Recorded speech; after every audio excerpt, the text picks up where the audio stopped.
Greetings! This section analyzes Hauser and metaphor. Keywords are focus, frame, implicative complex, metaphoric statements, principal subject, and secondary subject. So the metaphor. The metaphor. Saying one thing so as to express another idea with more clarity and focus.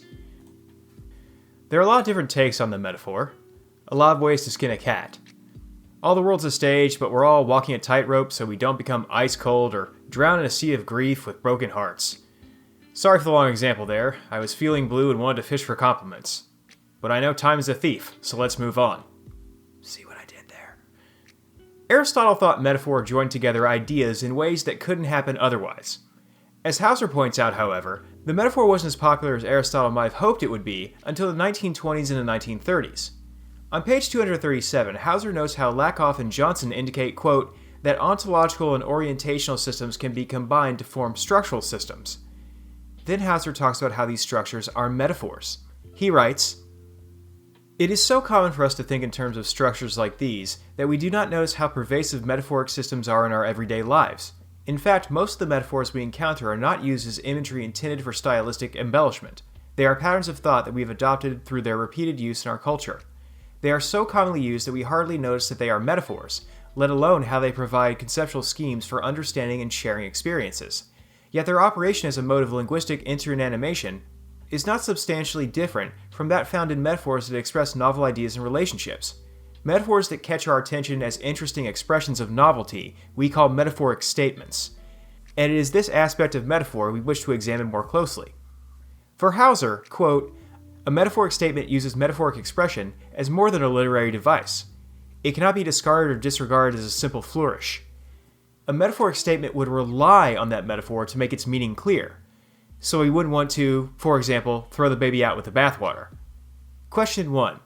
How do you think King's speech utilizes metaphor? What examples can you think of from the speech? There are a couple of aspects of metaphoric statements, derived from Max Black, that Hauser relies on.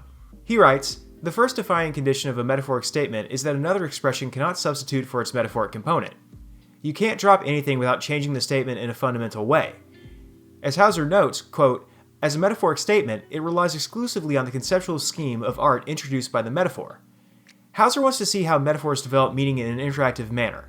He notes that a second aspect of a metaphoric statement is, further, we cannot translate this metaphoric statement into a mere comparison, where the metaphoric system is considered as an analogy. Here, the metaphor cannot be removed, because if it can be, and you still understand the statement, you didn't have a metaphoric statement. You just had a way of speaking that was, perhaps, a little more artistic than normal. Question 2. Can you think of an example of a bad metaphor? Explain it. Hauser writes, "Every metaphor has the basic feature of one thing talked about in terms of another. The metaphoric expression is understood as a metaphor precisely because it does not fit literally in its context of use. Jeff's a real tiger in a debate." Well, no he's not. Jeff's not a tiger. If he was, that would be an interesting debate. One person would be backing up their claims with data, the other would be preparing to leap on the person backing up their claims with data because they're a tiger. So this gets us to focus and frame. Check out page 238, where Hauser explains them. He writes, "In this metaphor, tiger is the salient term and is called the metaphor's focus, while the rest of the sentence is called the frame. The frame thus consists of the literal portion of the utterance. Frame and focus interplay to create their unique meaning. If the frame is changed, this will cause some alteration in the frame-focus interplay and may result in separate metaphors." We have an interactive view to look at. To be fair, I don't think Hauser really goes in on the term interactive view, which is why I haven't listed it as a key term here, but he does make note of the concept of the principal subject and the secondary subject. He uses the example Bob is a snake, where Bob's the principal subject, and the snake form acts as the secondary subject. There's a great chart on page 239, which is really helpful for this. Question 3. Do you think King's speech was successful in terms of its use of metaphor? Why or why not? So why do we get the whole snake thing? It's a mean thing to call somebody, right? Hauser claims it's because a, quote, "system of associated commonplaces is at work." This is made up of standard beliefs shared by members of the same speech community where these terms are used literally. They have a strong cultural and historical bent. They are what Hauser calls residue of the context where these terms were applied. Importantly, he writes, quote, "In metaphors that derive their meanings through interaction between frame and focus, these systems must be evoked freely. For metaphors of this type to work, we rely on the audience to supply relevant associations without special instruction. And this is one aspect of a metaphor that you may find interesting. There's a cultural dependence, a cultural awareness that informs them. And the associated commonplaces change our interpretation of the principal subject in a metaphor. The principal and the secondary become interactive when thrown into a single metaphor. The interactivity of the metaphor is key for us to understand it. We have to work to interpret it correctly." Hauser writes, "Their interaction highlights some elements of the system and hides others." And here's the important thing to remember.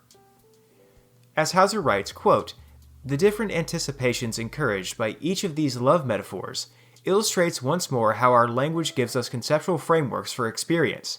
In this case, our conceptual frameworks for love stem from the dynamic character of symbols interacting in a single expression. Metaphors project on the principal subject a set of associated commonplaces that have implications of attitude, value, and behavior. But again, this is all due to, and dependent upon, our own actions as interpreters. How we compute this information is vital. We have a creative response, and that response is meaning. Hauser clarifies this when he writes, "All effective metaphors develop meaning through dynamic interaction."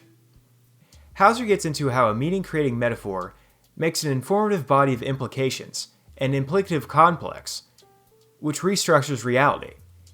His terms emphasis and resonance are important for these kinds of powerful metaphors, and their use of frame and focus interaction let these metaphors create new, powerful thoughts.